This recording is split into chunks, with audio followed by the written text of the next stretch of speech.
Hello friends, नमस्कार। जय हिंद, जय भारत। दोस्त, आज का वीडियो हिंदी का है और हिंदी के सभी वीवीआई सब्जेक्टिव क्वेश्चन को मैं एक ही वीडियो में कराने वाला हूं दोस्त। तो प्लीज़ आपसे एक रिक्वेस्ट है कि वीडियो को तो अंत तक देखिए और कॉपी में जरूर नोट कर लीजिए, क्योंकि देखिए स्क्रीन पे आप देख सकते हैं ये टोटल क्वेश्चन। देखो यहाँ पे मैं जितना भी कराऊंगा ये सब क्वेश्चन पूछ चुका है। 2009 से लेकर 2021 तक जितना वीवीआई है दोस्त, मैं वो सब कराने वाला हूं। तो आपसे रिक्वेस्ट है, प्लीज आप इस वीडियो को अंत तक देखें और कॉपी में नोट करें। ओके, तो चलिए बिना वक्त गंवाए शुरू करते हैं। पहला क्वेश्चन है, लहना सिंह ने बोधा के प्रति किस त्याग का परिचय दिया? वीवीआई था बाबू, वीवीआई है। ओके, तो मैं फास्ट पढ़ूंगा ताकि आपका एमबी जियान ना हो, बर्बाद ना हो, और फटाफट आप सुने, कॉपी में नोट करें। और ये निश्चित है कि दोस्त आने वाला है। ओके, इसके आगे तो और वीवीआई क्वेश्चन है, इसके बाद जो मैं बताने वाला हूं वो मोस्ट इंपॉर्टेंट निश्चित ही आएगा। करें कि बोधा सिंह खाली बिस्कुटों के टीन पर अपने दोस्त दोनों कंबल बिछाकर ब्रांड कोट ओढ़ सो रहा था।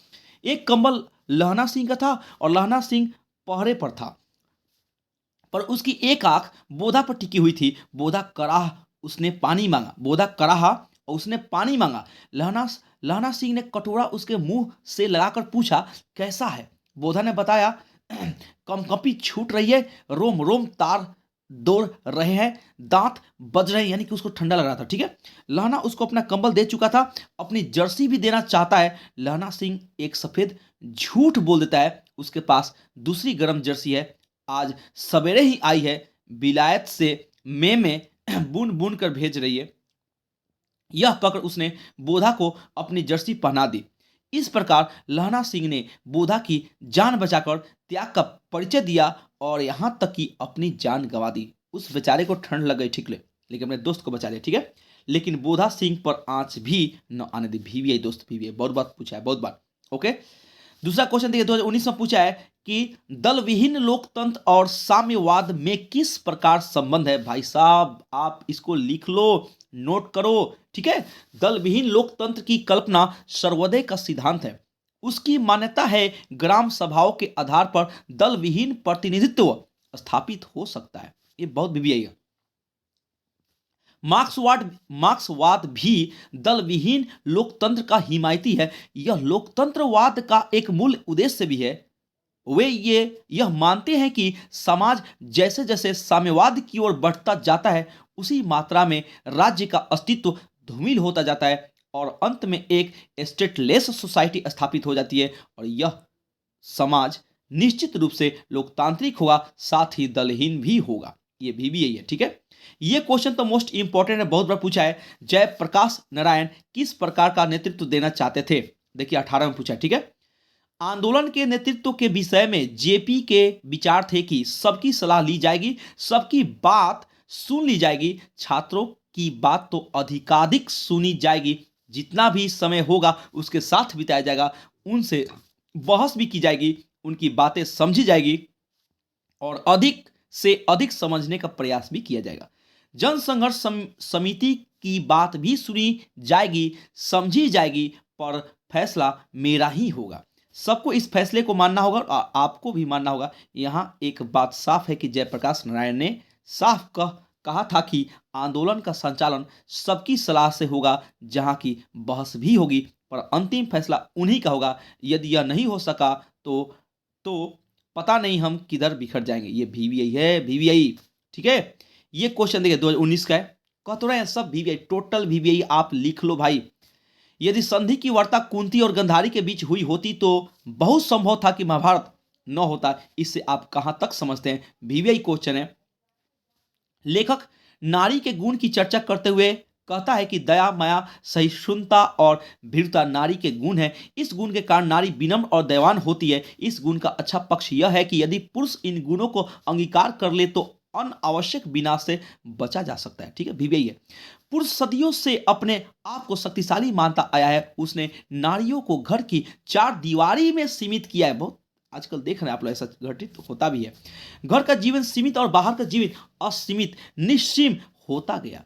पुरुष इतना कर्कश और कठोर हो उठा है कि अपना रक्त बहाते समय कुछ नहीं सोचता कि क्या होने वाला है। स्त्रियों के गुण दया, माया, सहिष्णु और भीरता, पुरुषों के गुण पौरुष इत्यादि इनके विपरीत है। अतः लेखक कहता है कि यह वार्ता यदि कुंती और गंधारी के बीच हुई होती तो यह महाभारत न हुआ होता। और पुरुष में क्रोधित गुण होते हैं जिसमें समर्पण के बदले अहम का भाव अधिक होता है। दुर्योधन के अहम के कारण यह महाभारत हुआ। बीबीआई है, ठीक है। नेक्स्ट क्वेश्चन फिर पूछा 2018 में, भगत सिंह किस प्रकार के देशभक्त की आवश्यकता महसूस करते थे? भगत सिंह देशभक्तों की आवश्यकता महसूस करते थे जो तन मन धन देश पर अर्पित कर दे और पागलों की तरह सारी उम्र देश की आजादी या विकास के लिए न्यौछावर कर दे। बीबीआई यह कार्य वृद्ध या घर गृहस्थी में फंसे लोग नहीं कर सकते बल्कि विद्यार्थी ही कर सकते हैं। वे ही क्रांति कर सकते हैं। विद्यार्थी पढ़ाई के साथ साथ राजनीति का भी ज्ञान प्राप्त करे और जब आवश्यकता हो तब मैदान में कूद पड़े और अपना जीवन इसी में लगा दे। बीबीआई भाई, बीबीआई ओके। गंगा पर पुल बनाने में अंग्रेजों ने दिलचस्पी क्यों नहीं ली? ये भी 2016 में पूछा है। चंपारण में नीलहे गोरे किसानों का शोषण और अन्य अत्याचार करते थे। दक्षिण बिहार के बागी विचारों का असर चंपारण में देर से पहुंचे, इसलिए गंगा पर पुल बनाने की स्कीम में तत्कालीन शासन ने कोई दिलचस्पी नहीं दिखाई और यो वर्षों तक चंपारण में गोरे नीलहों का राज ब्रिटिश साम्राज्य की छत्र छाया में पनपता रहा। BBI okay. ये 2019 में पूछा है, धांगड़ शब्द का क्या आशय है? बीएसईबी देख लीजिए, पूछा है 2019 में। धांगड़ शब्द का अर्थ ओराव, ओके। धांगड़ शब्द का अर्थ ध्यान से देखना है, ओराव भाषा में भारे का मजदूर। धांगड़ एक आदिवासी जाति है जिसे 18वीं शताब्दी के अंत में नील की खेती के सिलसिले में दक्षिण बिहार के छोटा नागपुर पठार से चंपारण के इलाके में लाया गया था। धांगड़ जाति आदिवासी जातियों ओराव, मूरा, लोहार इत्यादि के वंशज हैं, लेकिन ये अपने आप को आदिवासी नहीं मानते। धांगड़ मिश्रित ओराव भाषा में बात करते हैं। धांगड़ों का सामाजिक जीवन बेहद उल्लासपूर्ण है। स्त्री पुरुष ढलती शाम के मंद प्रकाश में सामूहिक नृत्य करते हैं। ये बहुत ही बीबीआई है, ओके। नेक्स्ट क्वेश्चन है, ओ सदा नीरा किस नदी के लिए कहा गया है? तो ओ सदा नीरा गंडक नदी के लिए कहा गया है। एक ही लाइन में इसका उत्तर हो गया, ठीक है। मानक और सिपाही एक दूसरे को क्यों मारना चाहते हैं? बीबीआई है, बीबीआई। मानक बर्मा की लड़ाई में भारत की ओर से अंग्रेजों के साथ लड़ने गया था और दूसरी ओर के पक्ष जापानी थे। सेना एक दूसरे की दुश्मन है क्योंकि वे अपने अपने देश का प्रतिनिधित्व करते हैं। मानक और सिपाही अपने को एक दूसरे का दुश्मन समझते हैं, इसलिए वे एक दूसरे को मारना चाहते हैं। नामवर सिंह किन कविताओं को श्रेष्ठ मानते हैं? बीबीआई, बीबीआई है बाबू। आज का आलोचक अधिकांशतः कविताओं की सामाजिक सार्थकता ढूंढने का ही प्रयास कर रहा है और यही कारण है कि श्री नामवर सिंह भी विशेष रूप से उन कविताओं को श्रेष्ठ मानते हैं जो सीधे सीधे सामाजिक न होकर अपनी व्यक्तिकता और आत्मपरकता के कारण लिरिक अथवा प्रगीत काव्य की कोटि में आती है। अब आइए नेक्स्ट क्वेश्चन पूछता है, प्रगीत क्या है? ओके, ये पूछा है 16 में 17 में।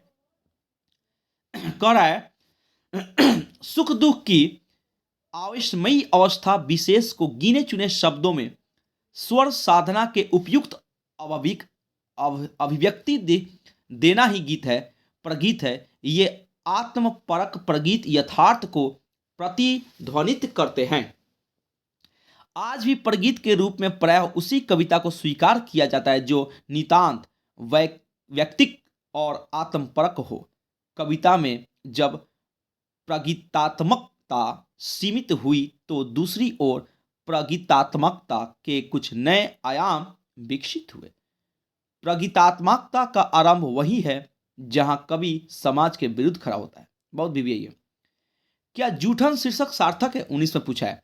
जूठन एक वाल्मीकि परिवार की व्यथा कथा है। उस परिवार को जूठन ब्याह शादी आदि में प्राप्त होती थी। उसको सुखाकर परिवार के सदस्य बड़े चाव से खाते थे। यह उन जैसे हजारों परिवारों का तत्कालीन दुर्भाग्य ही था। इस दृष्टि से यह शीर्षक सार्थक है। ये भी है। डायरी का लिखा जाना क्यों मुश्किल है? 16 में पूछा है। डायरी में प्रतिदिन की घटनाओं एवं अनुभवों का वर्णन होता है। डायरी व्यक्ति के जीवन का दर्पण है। लेखक मलयज के अनुसार डायरी का लिखा जाना एक कठिन कार्य है। यह वही व्यक्ति लिख सकता है जिसका जीवन नियमित एवं संयमित है। आलसी, लापरवाह, लक्ष्य विहीन, दिशाहीन व्यक्ति डायरी नहीं लिख सकता है, परंतु डायरी लिखना लेखक के लिए जीवन जीने जैसा कार्य है। इन्होंने अपनी अंतिम सांस तक डायरी लेखन कार्य किया। ठीक है, अब पूछता है क्वेश्चन 16-17 में, डायरी क्या है? तो डायरी वह साहित्य है जो डायरी में तिथि क्रम से साहित्यकार लिखता है। डायरी लेखन एक आसान काम नहीं है। लेखक अपने उत्कृष्ट विचार ही इसमें लिखता है। कभी कभी अपने निष्कृष्ट विचार छिपा लेता है। अच्छे साहित्यकार इसी विद्या में उत्कृष्ट लेखन कर। आदमी यथार्थ को जीता ही नहीं, यथार्थ को रचता भी है। डायरी में रचने और भोगने की रिश्ता द्वंद्वात्मक हो जाता है। जीवन विद्रोह का क्या स्थान है? बहुत बार पूछा है। जब कोई व्यक्ति सचमुच जीवन के इस ऐश्वर्य की, इसकी अनंत गहराई और इसके अद्भुत सौंदर्य की धन्यता महसूस कर लेता है, तो जीवन के प्रति तनिक भी कसकसाहट का भाव आता है, तो वह विद्रोह कर बैठता है। संगठित धर्म के विरुद्ध, परंपरा के खिलाफ और इस सड़े हुए समाज, ध्यान रखना है, ठीक है, सड़े हुए समाज के खिलाफ, ताकि एक मानव के भांति अपने लिए सत्य की खोज कर सके। जिंदगी का अर्थ है अपने लिए सत्य की खोज, और यह तभी संभव है जब स्वतंत्रता हो, जब आपके अंतर में सतत क्रांति की ज्वाला प्रकाशमान हो। समाज में व्यक्ति सुरक्षित रहना चाहता है, और साधारण सुरक्षा में जीने का अर्थ है अनुकरण में जीना, अर्थात भय में जीना। भय से मुक्त होने के लिए व्यक्ति को विद्रोह करना पड़ता है अतः जीवन में विद्रोह का महत्वपूर्ण स्थान है। तो भाई साहब, ये मोस्ट इंपॉर्टेंट सब क्वेश्चन है, तो आपसे रिक्वेस्ट है कि इनको जरूर कॉपी में लिख लीजिए, और भाई याद भी करना, एक एक बार पढ़ो तो याद हो जाए, क्योंकि ये इंग्लिश नहीं है दोस्त, ये हिंदी है, और हिंदी पढ़ने में मजा आता है, क्योंकि ये कहानी के जैसा होता है, जो कि हमसे, हमारे जीवन से जुड़ा हुआ है। ठीक है दोस्तों, आपसे रिक्वेस्ट है, वीडियो को देख ले, लिख ले, ओके, स्क्रीनशॉट ले लें, या अपने स्पीड को नॉर्मल से फास्ट करके 1.5 स्पीड करके आप फटाफट देख लो। ठीक है, थैंक यू वेरी मच देखने के लिए, और दोस्तों में जरूर शेयर करना भाई साहब, ओके। और यह गद भाग का है, फिर मैं पद का डालूंगा। ठीक है, okay, thank you very much, and आप वीडियो को देखने के लिए बहुत धन्यवाद, और लिख लो। ठीक है, ओके, दैट्स ऑल।